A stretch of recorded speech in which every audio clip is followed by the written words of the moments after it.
Well, I've made it in time for first lot, and I'm joined by trainer Dan Skelton to see all the horses here at Lodge Hill. And to be honest, horses everywhere, absolute carnage, but I can't wait to get through all of them and see what's going on. Yeah, well, you see, they've all got number cloths on today, which is highly unusual. We're not having a 20-runner race, Big just field. to be clear. But I've not done an owner's day for a good while now, but I want a lot of people who can't come here on a regular basis or even on an irregular basis to understand what goes on a little bit through a morning, and then to get a glimpse of the horses coming forward. So I'm glad you're here to help me out, because I wouldn't know where to start and how to present something like this. But the carnage that you refer to, we've got it organised. So it's organised carnage rather than complete carnage. Okay. And hopefully everyone gets to see their horse and get their horse talked about. And of course we can present it then to the outside world, and they can see what hopefully is a good team for the coming season. Yeah, it's great this time of year, obviously with the season literally around the corner. I'm so excited to see all the horses. I bet the owners are even more excited to see them all getting going as well. I mean, literally a couple of days' time and they're all going to be getting going for their first race of the year. Well, and you've probably come on the first real day of autumn. Foggy and cold. It's the first beanie hat I've seen this year, so we're ready to do some jumping. Rock and roll, yeah, absolutely. Well, we're going to meet them down at the Gallop, the schooling ground, all sorts going on this morning, so can't wait to get going.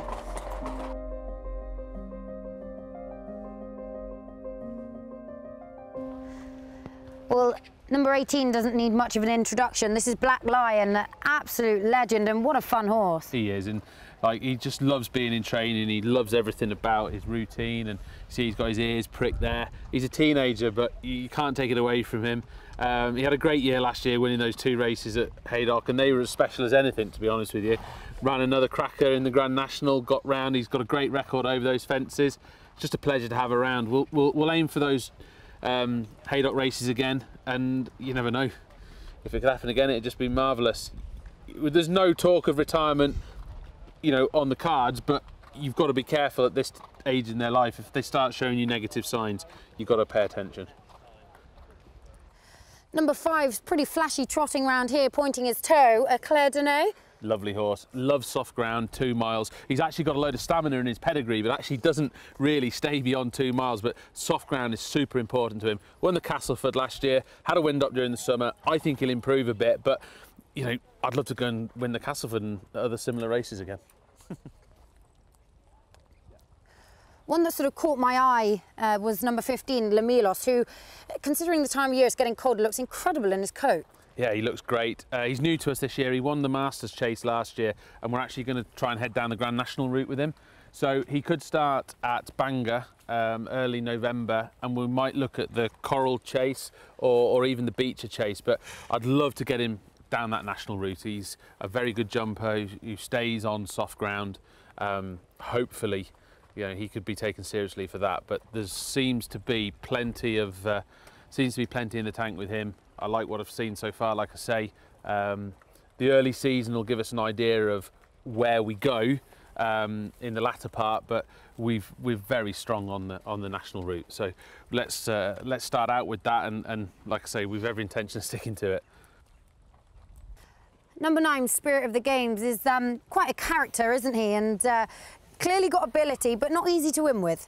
No, well, unfortunately, you've hit the nail on the head. He's not easy to win with, but I don't think that's through any temperament issues. I think he just competes at the high level, and there's always one in there that's probably got a little bit more in hand than he has. He's been second in all those big handicaps over 2.5, loves Cheltenham. Why break the mould? You know, we'll keep doing the same thing. I can see him running in the Paddy Power again, and you know, be back for the Caspian Caviar and all those types of races, but I'd love to get on the board for him.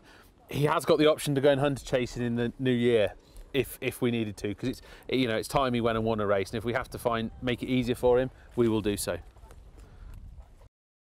Benny's King is another who's going to be delighted to hear the rain on the roof right now, because he absolutely loves soft ground and is returning from a bit of time off from an injury. That's right. Unfortunate that he gets an injury that time of his life, because you'd like a smooth run, you know, as they get a little bit older, but these things happen. His owner's been very patient. He's high caliber when he does it, and like you say, soft ground, very important. He's won some really nice races for us and been very consistent. I think, you know, the same will happen again. I think he can get back to it. I wouldn't just expect him to go and pop up first time. I think he's going to need need the run because of that injury and that time off, because he's quite a big sort of chunky horse. Can that happen more with old horses as well? When they have an injury a bit older, they sometimes take a run to come back? I think so. And as you get older, you get a bit wiser, don't you? And I don't think horses are any different. Yeah. And obviously, he loves his work, and he does his work with lots of enthusiasm.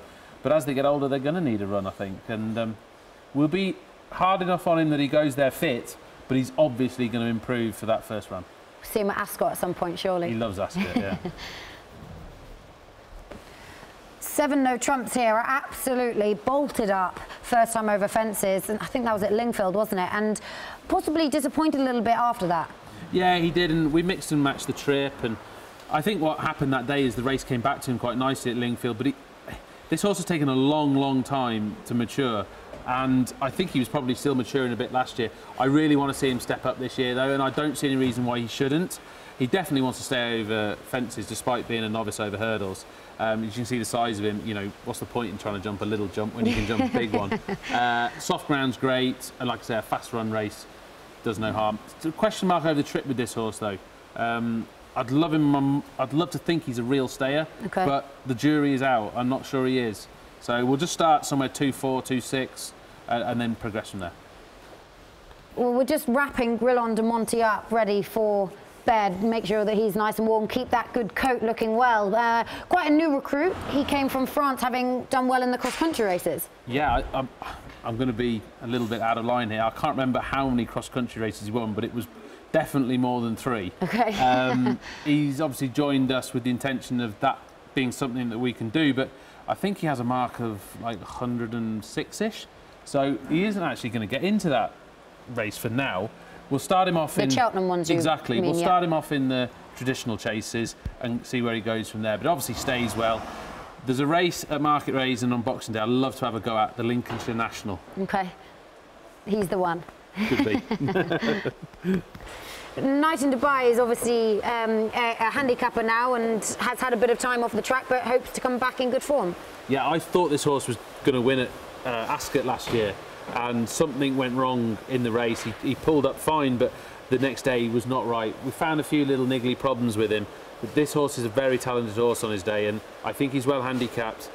We have an agreement with the owner. My job is to get him to Cheltenham Festival in any race he's qualified for. Yeah. And I've done it for him, I think, 3 years. Missed last year for obvious reasons, like I said, but I do actually think there's a really nice race to be won with him. If you look back through his record, he's danced a lot of the big dances. Not always successfully, but he's been there or thereabouts. There's unfinished business here. I think we can win. I think we can win a nice race. So handicap chasers are obviously a big part and an important part of the team. So one we want to talk about and wanted to mention was AMOOLA Gold. Absolutely. I mean, he loves Ascot, number one. I actually weirdly think he's probably better off for any trip other than 5 furlongs at Ascot than anywhere else. It will be centred around what races are there for him all season. It does start at the end of October, so I should imagine we'll go there and then see where the rest of the season goes. Keep away from Cheltenham, that just doesn't suit him. Yeah. But he's been so good, and we're just delighted with everything he's done throughout his career. A little bit more would be a bonus. And he's been so much better over fences, hasn't he? Exactly, massively. Phlegmatik is a horse that clearly loves Kempton, having won there twice last season.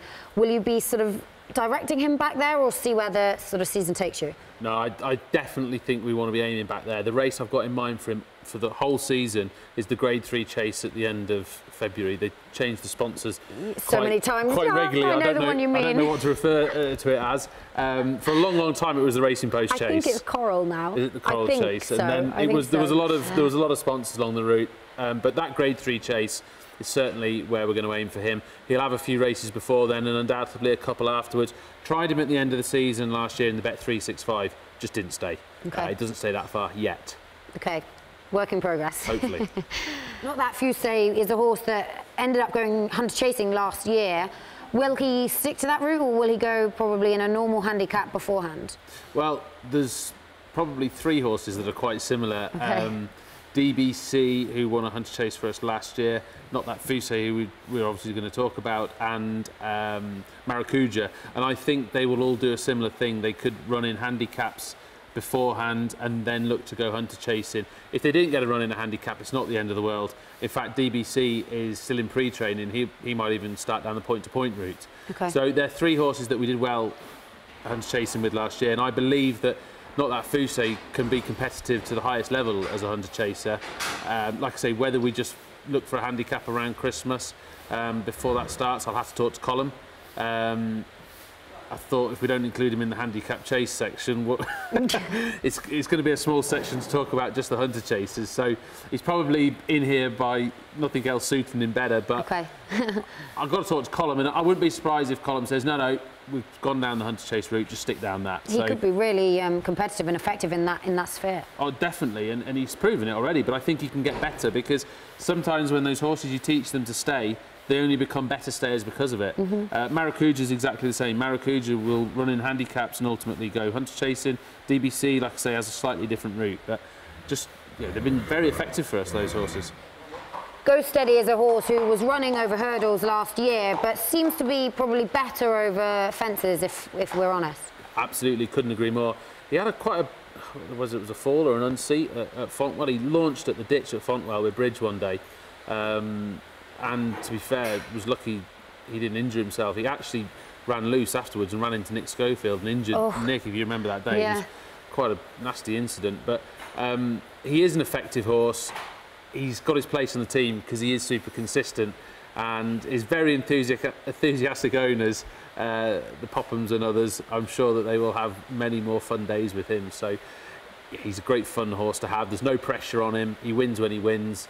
And yeah, I think he can win more. Midnight River is a horse who unfortunately fell in the early part of the season last year, but he got over that and was a winner at Wetherby later on in the year. So on the back of that, you've got to be hopeful that he can progress.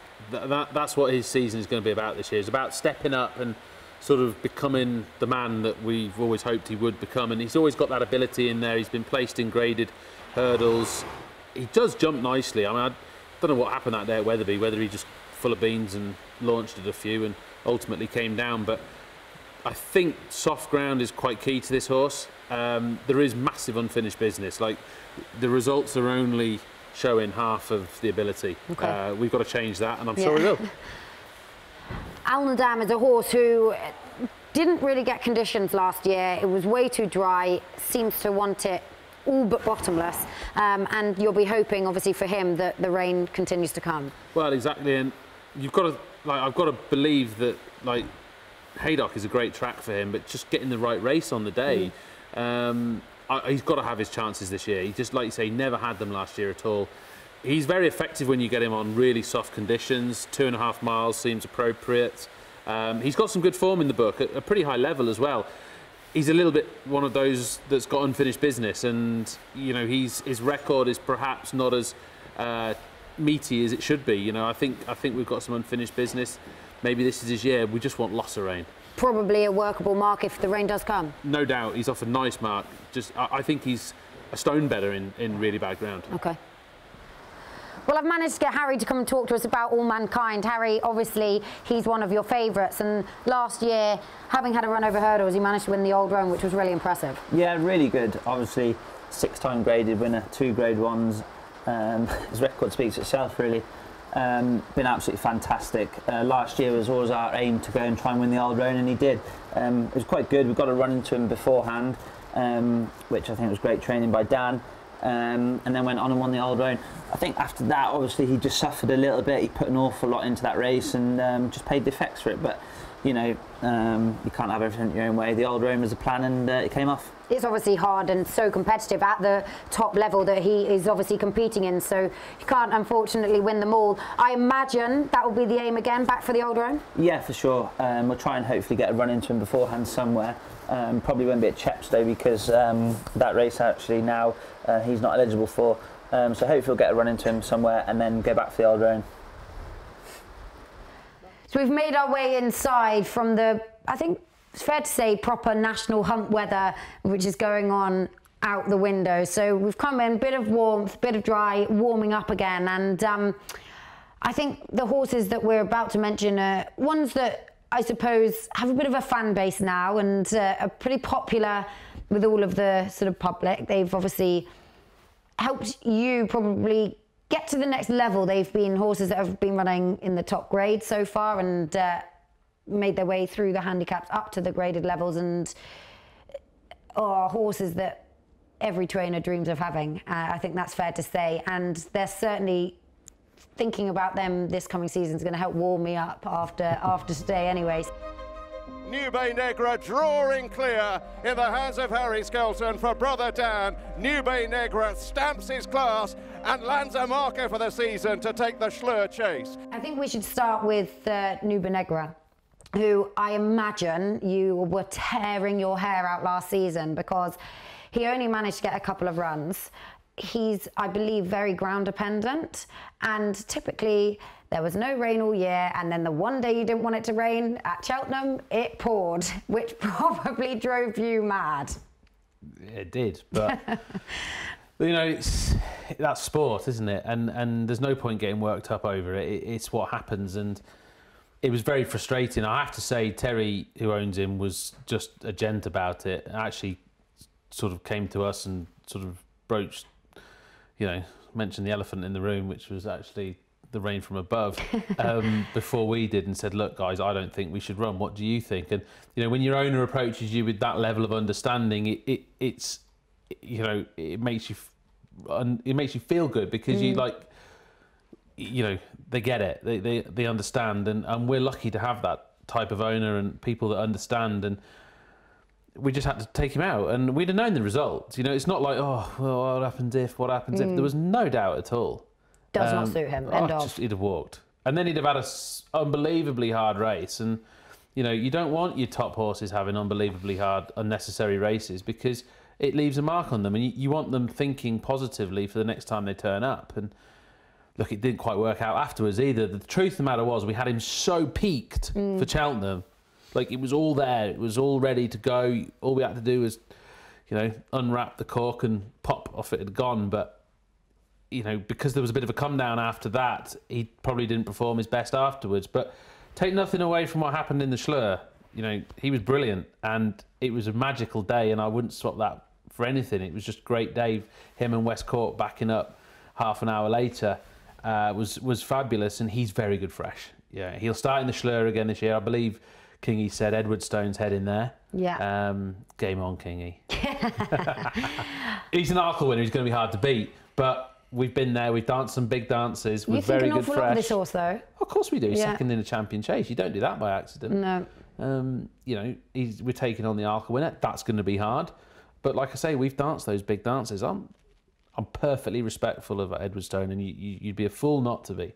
But at the same time, I'm really relishing it. You know yourself that a novice has to step up anyway, and you with NUBE NEGRA have experience now as an older horse, if you like, at that top level already. So in that respect, I suppose you're at an advantage. You have to have the conditions come right for you. Like you say, a fresh horse, he could be really hard to beat.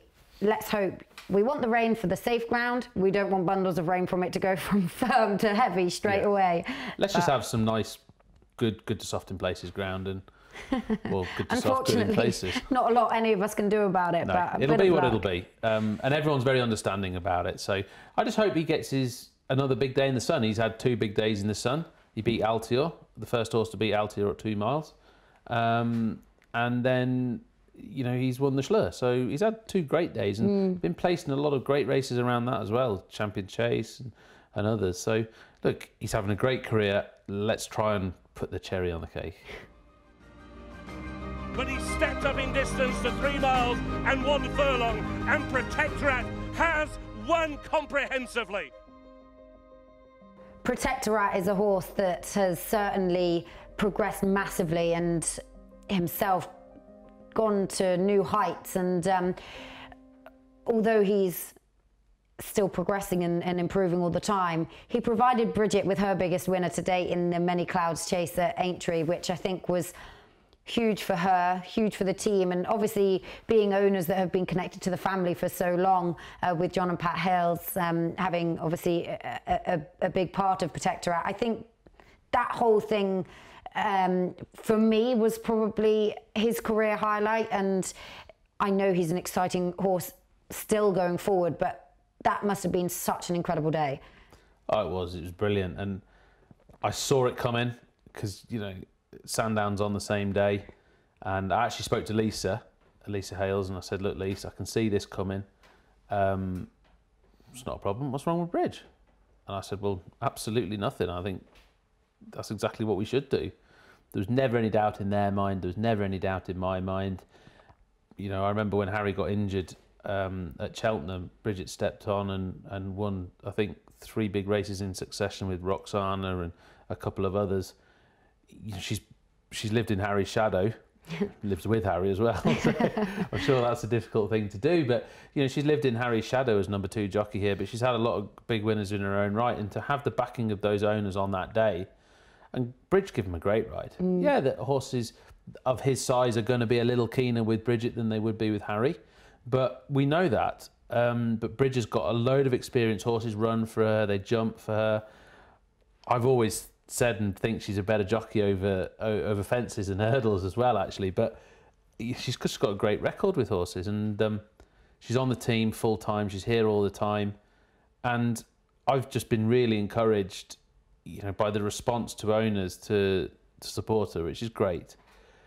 The many clouds from Protectorat's perspective was a coming of age. He'd obviously been second in a Paddy Power off top weight, and another 3 strides he'd have won. If it had rained that morning, he might have won. But if buts and maybes, we don't deal with them. You've got to deal in real. And you know, the reality is he got beat, but he went on and showed that he was a man at 3 miles rather than a boy.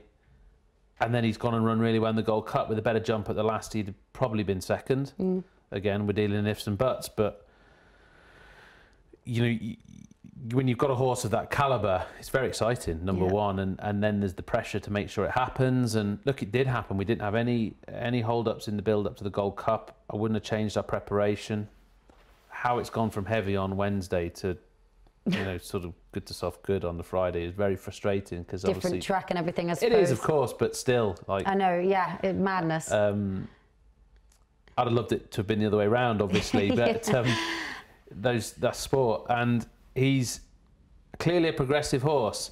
Ran him at Aintree because sometimes they feel the effects of it, sometimes they don't, and if you don't run, you don't know. Yeah, I don't. Looking back on it, am I disappointed I ran him? Of course I am. Only plenty of horses have gone Cheltenham to Aintree and won, and plenty have completely bombed out. So, like, you've got to take the... Exactly. He hadn't had a hard season.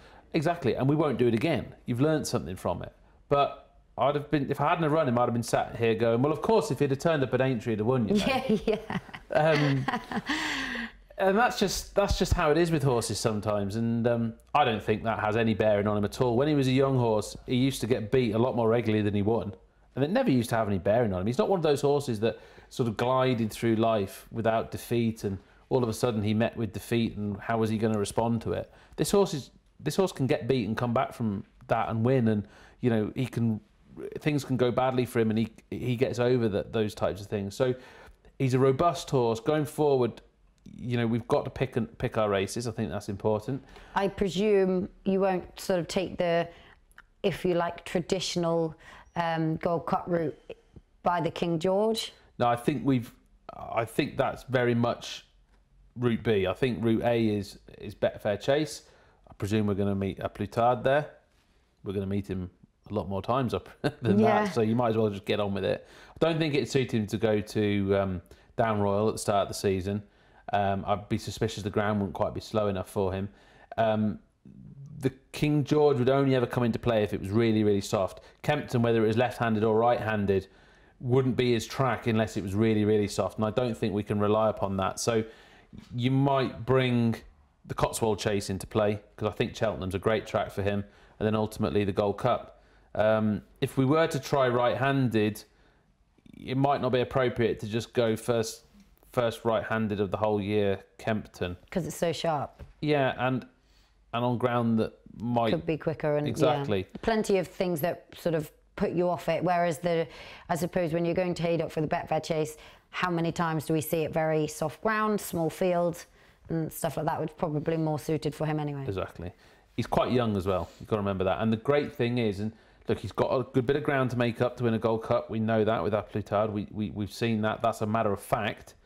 But there used to be this kind of unwritten rule that if you didn't win the Gold Cup on your first go, you didn't win it.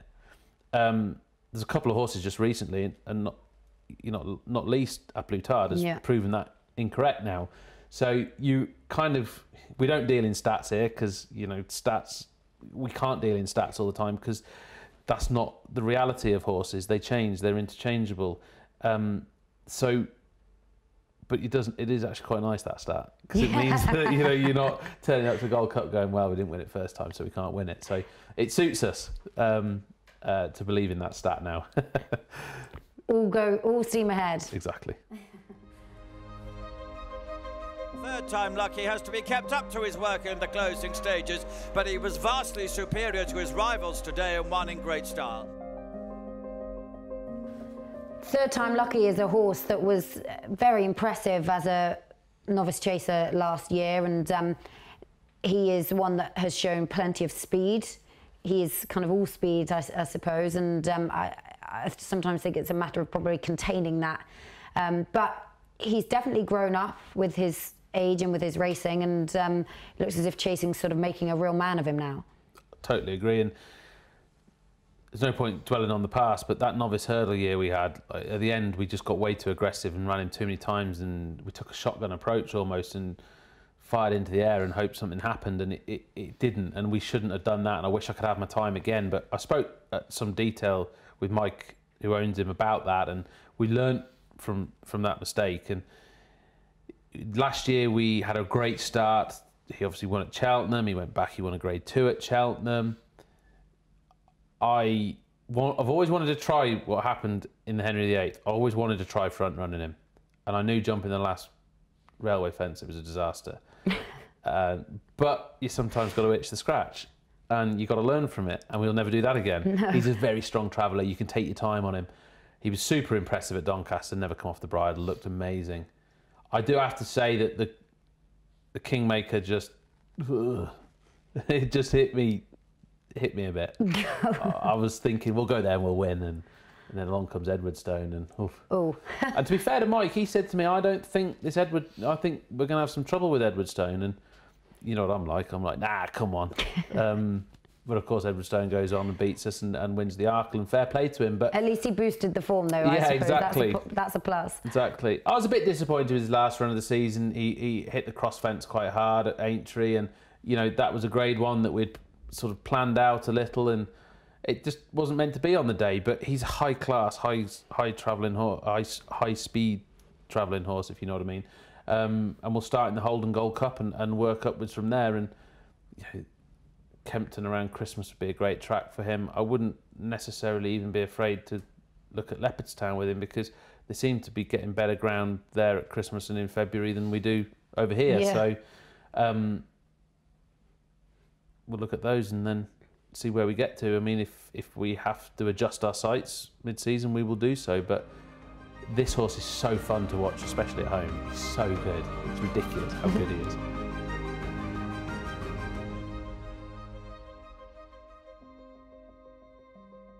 Shan Blue is a horse that you've always held in pretty high regard, and you know, he was unfortunate to fall at Wetherby when looking the definite winner. Yeah. Frustratingly in the Charlie Hall.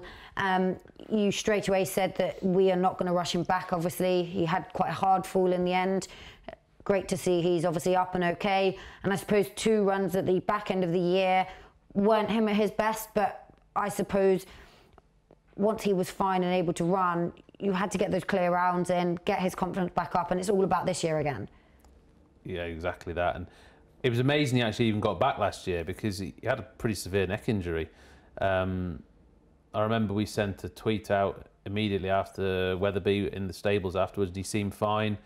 Whew, thank goodness for that, you know. And then a couple of days later, he's got stiff in his neck, and we took an X-ray and things weren't perfect, and we've had to then work at getting that right. And everyone worked really hard to get that horse back for the spring, because he's so good, and we hoped to go to the festivals, and ultimately we got there.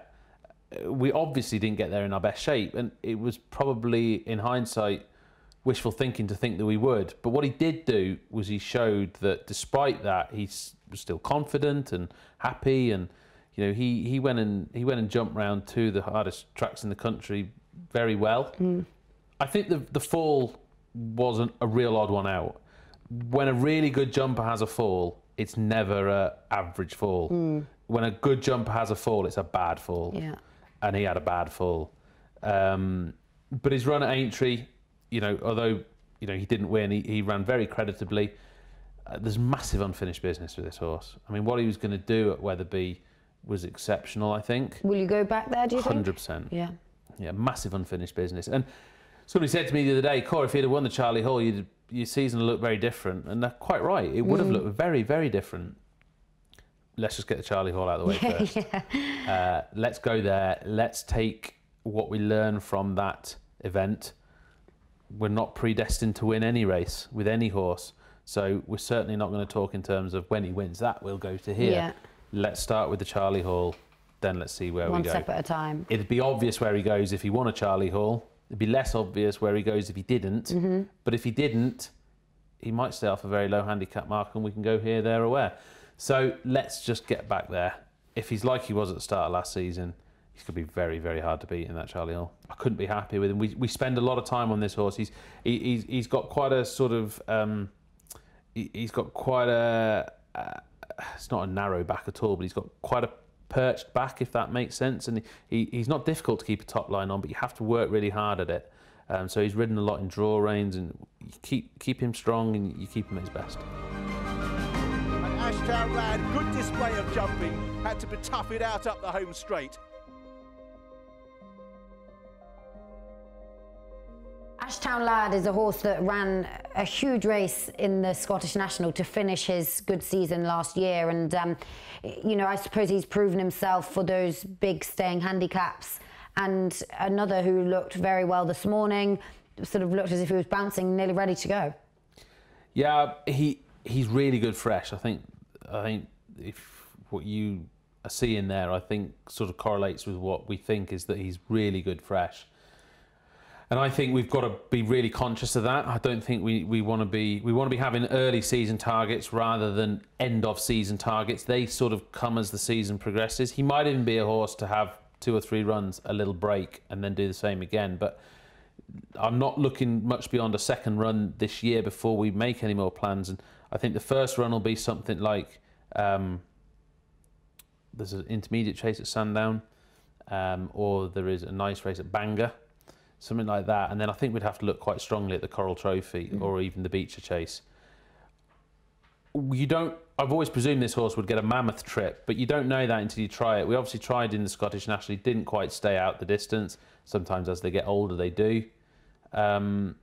He doesn't just have to be a 4-miler though. Do you know what I mean? He can be quite comfortably a 3 to 3.5 mile horse. And we'll answer those questions about the mammoth trips when it's appropriate to go to them.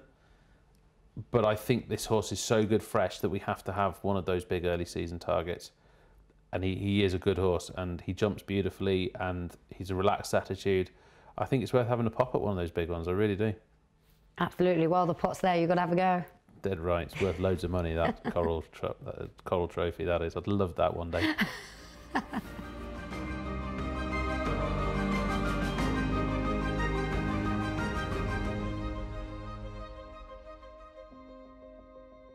My Drogo, well, he's a horse that quite frankly has looked like a bit of an aeroplane.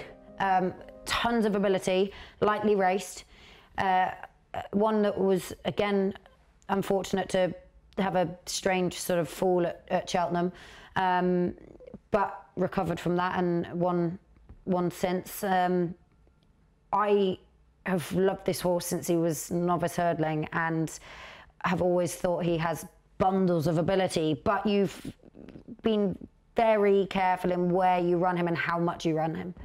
Yeah, I mean, we give him that first run in a bumper, which he got beaten. That's been his only defeat, other than when he tipped up at Cheltenham and he just slithered on land. It was quite strange, really. Yeah. And unfortunately, he got a bit of a leg around Christmas time last year, so we're going to have him back much later this year. And obviously a horse of his calibre we've got to talk about in some length. How that springtime looks for him, I don't yet know. I mean, I speak to Richard all the time, and him and Lizzie, who bred him and own him, Kelvin Hughes, they're super patient people. They understand that we've got this, you know, he's got this problem and we have to be patient with it. He's just gone back into pre-training with Polly Gundry, and she'll do a lot of work with him, and he'll come back to us around Christmas time, and we'll go from there. But you'd love to think one day he's a Gold Cup horse. He is very exuberant though, and you'd have to be sort of cautious about how you built up to something like that. I don't know, like I say, I don't know exactly what his spring's going to look like, and we'll be very cautious about it, but he's just so good. I can't explain it. He's just so good. Raw natural talent. Yeah, he's just got it, hasn't he? Some do, some don't, and this one does. And the very strange thing about them, a lot of them know they're good. This one has no idea. You know, a lot of them sort of flaunts around and, hey, look at me. Bit of a swag. Is that me I just caught a reflection of in that puddle? This one's not like that at all. He's just like, let's do some work. No. It's a shame he's got a leg. Of course it's a shame. It's a shame when any horse gets a leg. You just wish for these really good horses that they get a smooth career, and you see them when it's appropriate to see them, and they run their best races. And if they get beat by a better one, well, you know, that's a better horse or whatever. But when they get injured, it's just so frustrating. Let's just hope he comes back as good as he can be, and if he does, then, you know, whenever that is, he's going to be a horse right at the very top of it.